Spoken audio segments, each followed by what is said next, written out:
Erravelli form హౌస్లో BRS ZP చైర్మన్లతో party chief మాజీ CM KCR ఆత్మీయ సమావేశం నిర్వహించారు. భేటీకి 17 మంది జెడ్పీ చైర్మన్లు హాజరు కాగా 4 గైర్హాజరయ్యారు.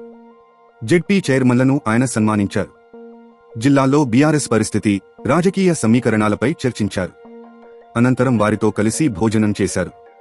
ఈ సందర్భంగా కేసీఆర్ మాట్లాడుతూ కాంగ్రెస్ ప్రభుత్వంపై ప్రజల్లో అప్పుడే వ్యతిరేకత వచ్చిందన్నారు. రానున్న రోజులు మనవేనని, ధైర్యంగా ఉండాలని ధైర్యం చెప్పారు. రాష్ట్రంలో భవిష్యత్తు బీఆర్ఎస్దేనని, పార్టీ మారవద్దని సూచించారు. ఈసారి మళ్లీ అధికారంలోకి వచ్చి మరో 15 ఏళ్లు అధికారంలో ఉంటామని ధీమా వ్యక్తం చేశారు. కాంగ్రెస్ పార్టీకి ఒక లక్షణం ఉందని, ఒకసారి అధికారంలోకి వస్తే పిచ్చి పిచ్చి పనులన్నీ చేసి ప్రజల చేత ఛీ అనిపించుకునేలా వాళ్లు ప్రవర్తిస్తారని విమర్శించారు. గతంలో ఎన్టీఆర్ పాలన తర్వాత అలాగే జరిగిందని గుర్తు చేశారు. సమావేశం అనంతరం BRS working president KTR ZP చైర్మన్లందరికీ యాదాద్రి లక్ష్మీనరసింహస్వామి వారి ప్రసాదంతో పాటు జ్ఞాపికలను అందించారు. ఈ భేటీలో జెడ్పీ చైర్మన్లతో పాటు పార్టీ మాజీ మంత్రులు వేముల ప్రశాంత్ రెడ్డి, జగదీశ్ రెడ్డి, మాజీ ఎమ్మెల్యేలు జీవన్ రెడ్డి, బాల్క సుమన్, గండ్ర వెంకటరమణారెడ్డి, పైళ్ల శేఖర్ రెడ్డి, చిరుమర్తి లింగయ్య తదితరులు పాల్గొన్నారు.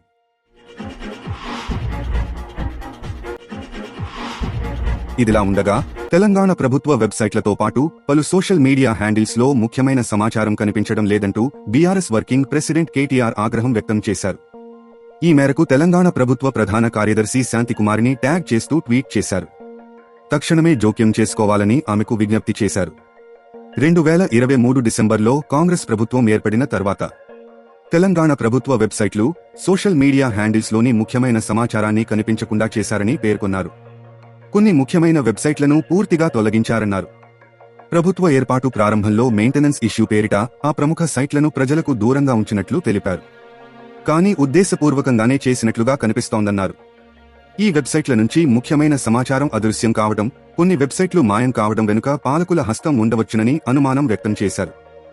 జూన్ 2014 నుంచి 2023 డిసెంబర్ వరకు కేసీఆర్ ముఖ్యమంత్రిగా రాష్ట్రాన్ని పాలించారని, కేసీఆర్ పరిపాలనకు సంబంధించిన వేల ఫోటోలు, వీడియోలు, ముఖ్యమైన సమాచారాన్ని వెబ్సైట్లతో పాటు సోషల్ మీడియా ఖాతాల్లో నుంచి తొలగించారని తెలిపారు.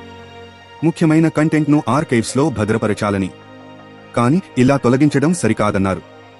ఈ విలువైన ప్రజా ఆస్తులను ధ్వంసం చేయడాన్ని భవిష్యత్తు తరాలు క్షమించవన్నారు. కాబట్టి ప్రభుత్వ ప్రధాన కార్యదర్శి తక్షణమే స్పందించి ఈ విలువైన సమాచారాన్ని కాపాడే బాధ్యత తీసుకోవాలన్నారు. ఏ వెబ్సైట్లు, సోషల్ మీడియా ఖాతాలు తొలగించారనే వివరాలను త్వరలోనే మీకు పంపిస్తానని తెలిపారు. ఈ సమస్యకు పరిష్కారం లభిస్తుందని ఆశిస్తున్నట్లు పేర్కొన్నారు. తాజా సమాచారం కోసం లైక్ చేయండి, సబ్స్క్రైబ్ చేయండి, నోటిఫికేషన్ల కోసం గంట సింబల్ ఆన్ చేసి పెట్టండి.